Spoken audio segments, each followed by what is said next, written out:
AP ప్రభుత్వం ఆరోగ్య సేవలల్ల కొత్త విధానం తీసుకురాబోతున్నది. తొందరలో అమలు చేయబోతున్నట్టు కసరత్తులు కూడా గట్టిగానే చేస్తున్నది. ఆరోగ్యశ్రీ స్థానంలో హైబ్రిడ్ హెల్త్ కేర్ మోడల్ తీసుకొచ్చేటట్టుగా అడుగులు ఎత్తున్నది. ఇందుకోసం రాష్ట్ర ప్రభుత్వం అమలు చేస్తున్నటువంటి ఆరోగ్యశ్రీ విధానాన్ని కేంద్ర ప్రభుత్వ పథకం ఆయుష్మాన్ భారత్ తో పాటుగా బీమా కంపెనీలను ఏకీకృతం చేసే దిశగా కార్యాచరణకు సిద్ధం అవుతున్నది. బీమా కంపెనీలతోని చర్చలు కూడా చేసింది. పూర్తి స్థాయిలో చర్చల తర్వాత తుది నిర్ణయం తీసుకోబోతున్నది ఆంధ్రప్రదేశ్ ప్రభుత్వం. ఏపీ ప్రభుత్వం ఏదైతే ఆరోగ్యశ్రీ సేవలల్ల హైబ్రిడ్ విధానం దిశగా కసరత్తును చేయబోతున్నది. ముమ్మరంగా వేగవంతంగా పనులను పూర్తి చేసే ప్రక్రియ ముందరేసుకున్నది. ఆరోగ్యశ్రీ ట్రస్ట్ పరిధిలో ఉన్నటువంటి 1,60,00,000 కుటుంబాలకు గాను ఒక్కో కుటుంబం తరపున రాష్ట్ర ప్రభుత్వం 1,700 నుంచి 2,000 మధ్యన ప్రీమియం కింద ఎంపిక చేసిన బీమా కంపెనీకి చెల్లించాల్సి రావచ్చని చెప్పి భావన చేస్తున్నారు. వార్షిక బీమా పరిధి 2,50,000 వరకు ఉంటదంటున్నారు. ఆరోగ్యశ్రీ ట్రస్ట్ లెక్కల ప్రకారం ఈ ఖర్చులోపు చికిత్స పొందే వారి సంఖ్య 97% వరకు ఉన్నది.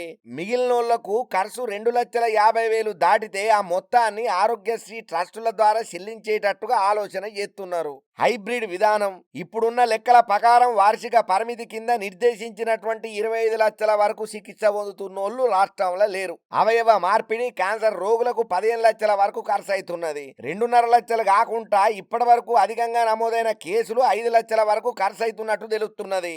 వార్షిక పరిమితి పెరిగే కొద్ది ప్రీమియం పెరుగుతుంది. వార్షిక పరిమితి 2.5 లక్షల ప్రకారం ప్రీమియం తీసుకుంటే రాష్ట్ర ప్రభుత్వము సుమారు 3,000 కోట్ల వరకు భరించాల్సి వస్తుంది పైసలను. వివిధ రాష్ట్రాలలో హైబ్రిడ్ విధానం అమల్లోకి ఉన్నదని అధికారులు చెప్తున్నారు. ఇప్పటికే మహారాష్ట్ర, గుజరాత్, జార్ఖండ్ రాష్ట్రాలలో హైబ్రిడ్ విధానం అమల్లో ఉండగా మహారాష్ట్రలో 6 లక్షల వరకు ఇన్సూరెన్స్ సదుపాయం ఉన్నది. ఇక ఇందుకు గాను 1,50,000 వరకు ఇన్సూరెన్స్ కంపెనీ ద్వారా ఆ పైన అవసరమైన ట్రస్ట్ ద్వారా చికిత్సను అందిస్తున్నారు. జమ్మూ కాశ్మీరు, రాజస్థాను, తమిళనాడు, నాగాలాండ్, మేఘాలయాల కూడా ఇది ఉన్నది. ట్రస్ట్ విధానాన్ని ఏపీతో పాటు ఉత్తరప్రదేశ్, కేరళ, హర్యానా, బీహార్ తదితర రాష్ట్రాలు కూడా అమలు చేస్తున్నాయి. బీమా సంస్థను బట్టి దేశంలో ఎక్కడైనా చికిత్స పొందే అవకాశం ఉన్నది. దీంతో ఏపీలో ఈ విధానం అమలు పైన కసరత్తులు వేగవంతం చేస్తున్నారు.